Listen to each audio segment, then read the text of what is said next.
All right, got the Suburban back in the garage. We got some new tires for it the other week, and they rub particularly bad in reverse on the mud flap.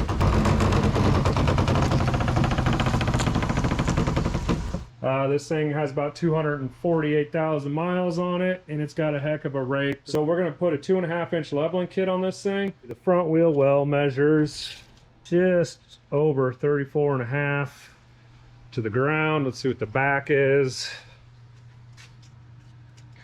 And the back measures just over 37.5. So it's a 3-inch rake that this thing has in it. So we're going to go ahead and hopefully try to level that out.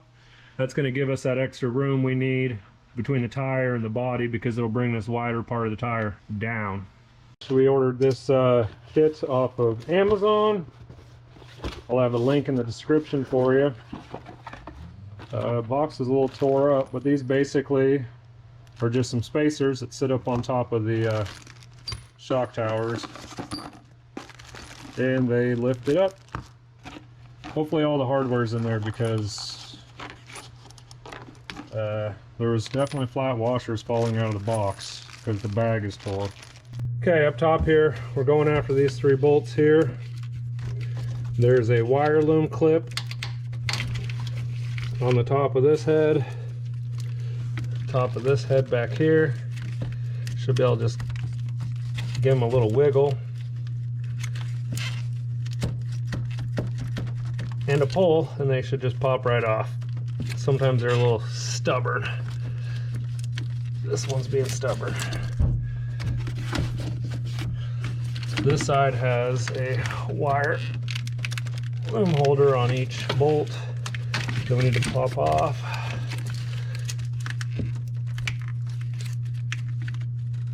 Oh, this one is being a real fickle. I'm gonna grab my handy dandy 5-gallon bucket. Get a little leverage on this thing.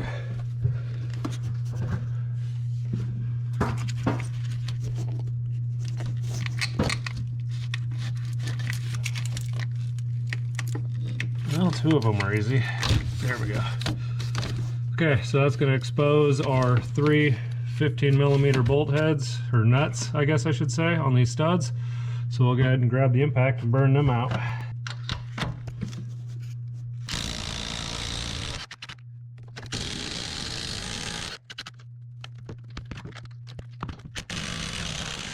And then we got to undo this Allen here, and it is a, what is that, a 3/16 in my case for these sensors. And more parts are falling on the ground. Excellent. First order of business, we're going to go ahead and pull this brake line and ride height sensor bracket off. So when we drop this upper control arm, we don't pinch the brake line. 1 10mm bolt. I'll take care of that. Let that hang loose. Sway bar end link. 16mm nut on bottom, 15mm bolt head on top. This is gonna snap, 100% guaranteed now. At this point, that's gonna break.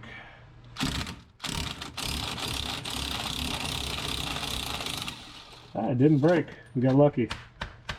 Normally when they start coming off like that hard, they snap. Okay, got that disconnected. And go ahead and pull our lower shock mount bolts off. 14mm on the bottom, 15mm on top.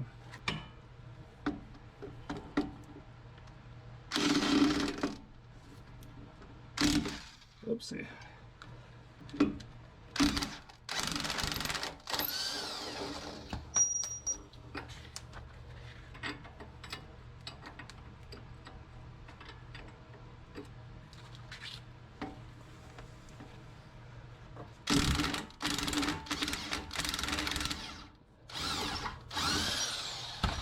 Now we can do our 18mm upper ball joint nut.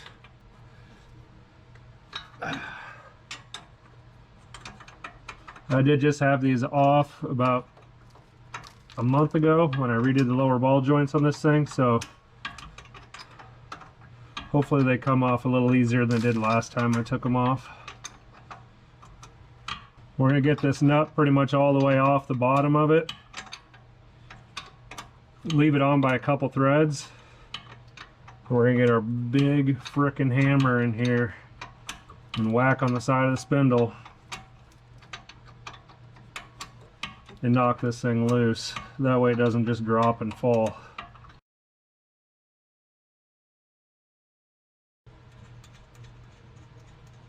Back it off until it falls off and go on a couple threads. I'm going to take our big frickin' hammer and we're going to smack right here until that thing pops loose. Now, I had this thing apart like a month ago, so it definitely came off easier than it did the first time. I really had to beat on that. Now, when you get these final threads off, this thing is going to want to pop off, so just be careful of that. It's going to jump down on you. You could put your jack underneath it to take the load off and slowly let it down, but we're gonna let her pop. Oh, you got to be shitting me. My ball joint's turning and I can't hold it. Fantastic.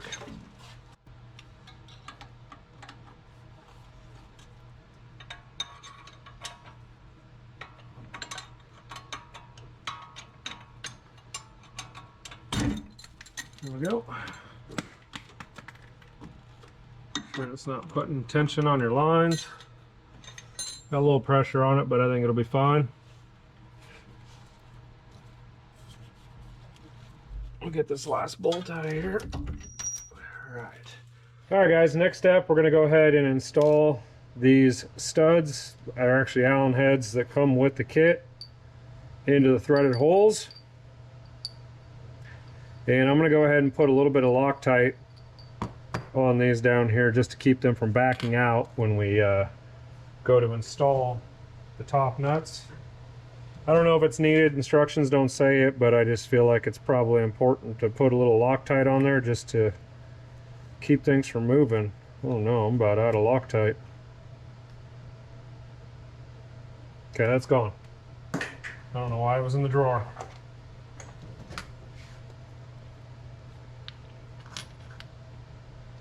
So just put a little dab of Loctite. You want to make sure these threads are moderately clean. I mean, they look clean enough.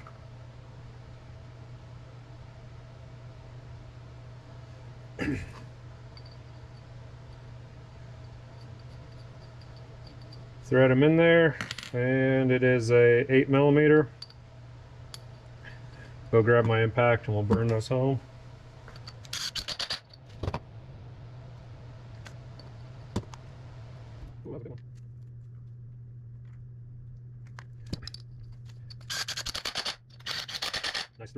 Okay, so instructions say you're supposed to pull the tie rod end off and take this whole assembly out, but really, to be honest with you, there's more than enough room to work on it in here, so I don't see any purpose in taking it out all the way.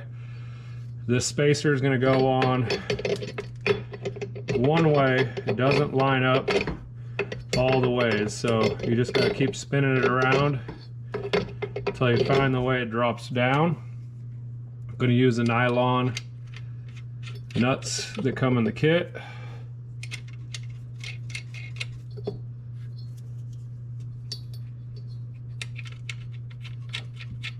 Those are 17mm. You're going to want to use a chrome socket for this. An impact socket won't fit down in here.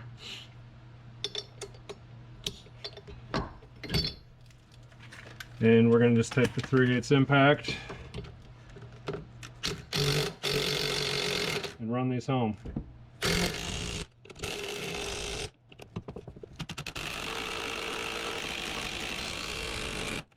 And I wedged in there pretty good. It's good on the tools to wedge them in there, but there's enough room to do this. If you had a socket wrench, it would work a lot better. Just going to go around and run them down one more time on each one just to make sure they didn't lose.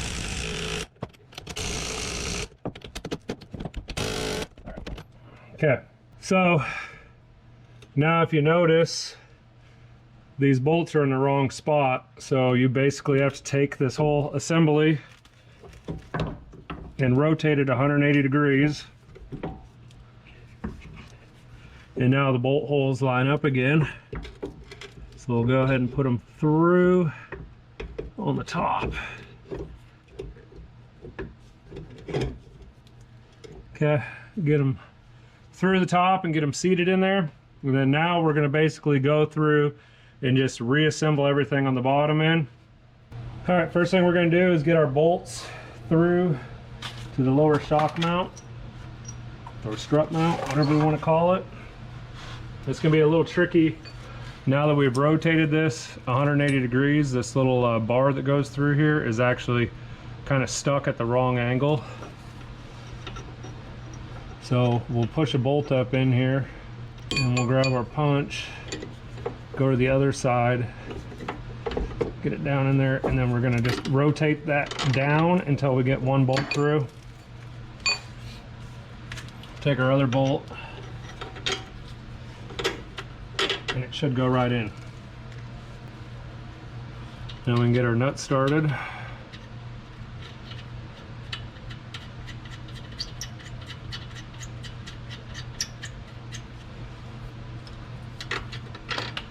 Oopsie daisy.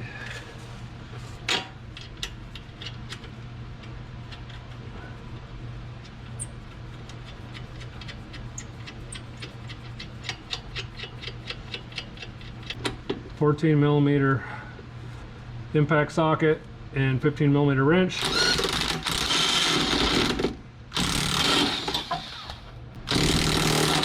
Snug those up. Do the other side.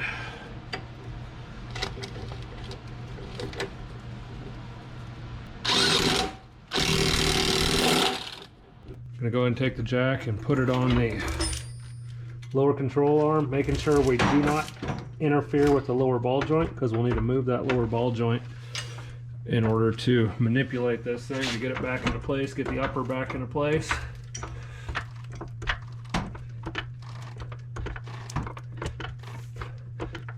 And when you're jacking this up, it's going to reach a spot where it starts picking up on the car. So once we take the pressure off the jack stand just slightly, I'm going to go ahead and put this pry bar in the spring against the lower control arm so we can guide this thing back in its hole. Then we can get the upper ball joint nut started.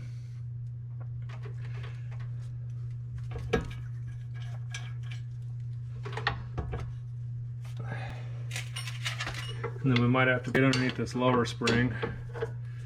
It'll give us a little more leverage to get that pried down and get that ball joint nut started all the way. Now, it could spin, the upper ball joint. There's a good chance it's going to want to spin now that it's not captured by the spindle. So we're going to have to put some good amount of pressure on this thing as we tighten this lower ball joint. This would be a lot easier to do from the front side. However, that's where my camera's at, and if I do that, you won't be able to see anything. So, okay.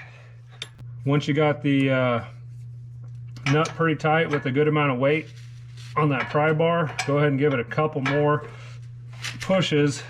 You should be able to take the pry bar out, and then we can go ahead and tighten this thing down. There's a torque spec on this, but there's absolutely zero way to get a torque wrench in here. So we just do the German method and go good and tight. Right there. All right, at this point we can go ahead and put the sway bar end link on, rubber bushing, metal washer, nut.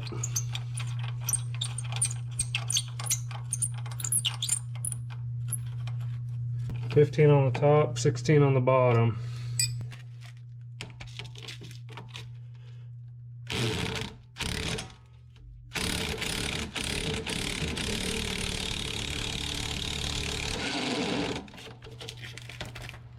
Yeah, good and tight. Last but not least down here, we can go ahead and put our brake line ride height sensor bracket back on. 10mm bolt.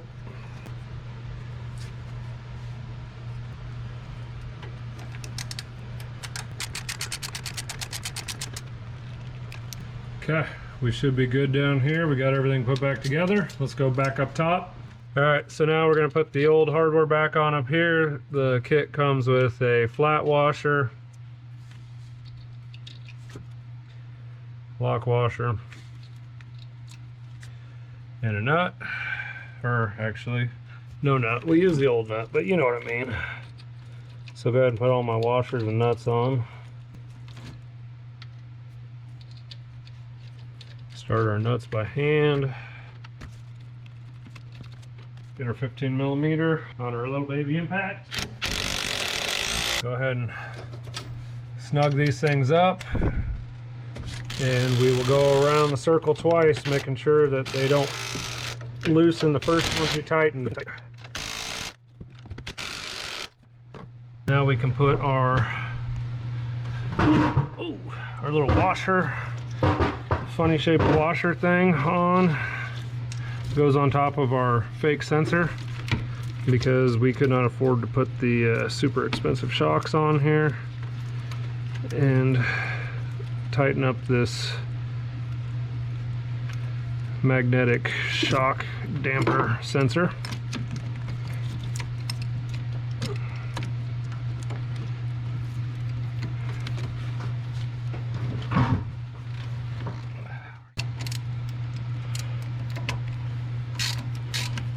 And snug this guy down. Not very good and tight, just get it nice and snug so we don't break it. And put our electrical wire retainer clips back on the studs.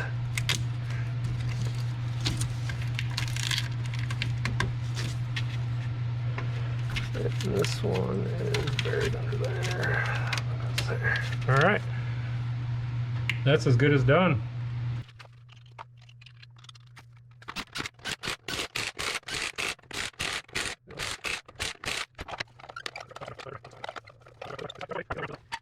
So we raised this thing. I'm sure the suspension will settle just a little bit, but we pretty much made this thing damn near level. It's at 37 3/8.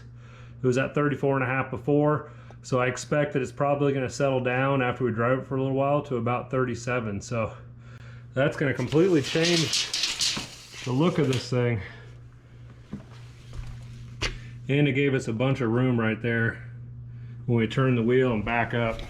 All right, we're going to go for a little test drive, see if it handles or drives or does anything weird it shouldn't do. Well, first thing off the bat, it did not rub going out of the driveway, so that's good. So we're only doing about 30, but I mean, sorry, we're only doing 25 in this residential neighborhood, but drive straight, no hands on the steering wheel, keeps going the same direction. I'm gonna take it for a loop, see how it does.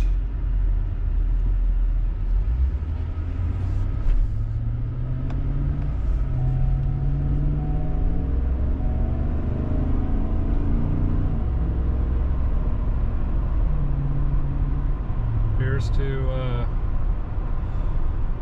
drive perfectly straight, no issues. I haven't had my hand on the steering wheel for 2 blocks. Yeah, all in all, I don't think this is gonna hurt the suspension any. Probably wouldn't hurt to go get an alignment after the fact once you're done doing this, just to make sure everything's in spec. But I'm not gonna do that because why? Let's floor it. Oh, 5.3.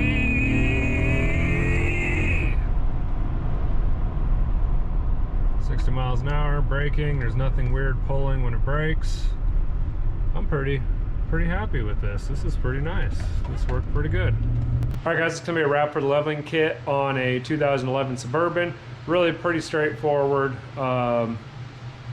Very inexpensive. I think it was like under $60 for the spacers, and it raised the thing up about 3 inches. We'll see how much it stays up after we drive it for a while and let the suspension settle, but it pretty much leveled the thing out perfectly, and tires don't rub anymore on the mud flaps, so it's a big 2 thumbs up. Probably took me about 2 hours to do, So if you got any questions, leave them down below. Don't forget to like, share, and subscribe. Check out FTPSpeedShop.com. Get yourself some merch, help support the channel. We'll catch you on the next one. Later.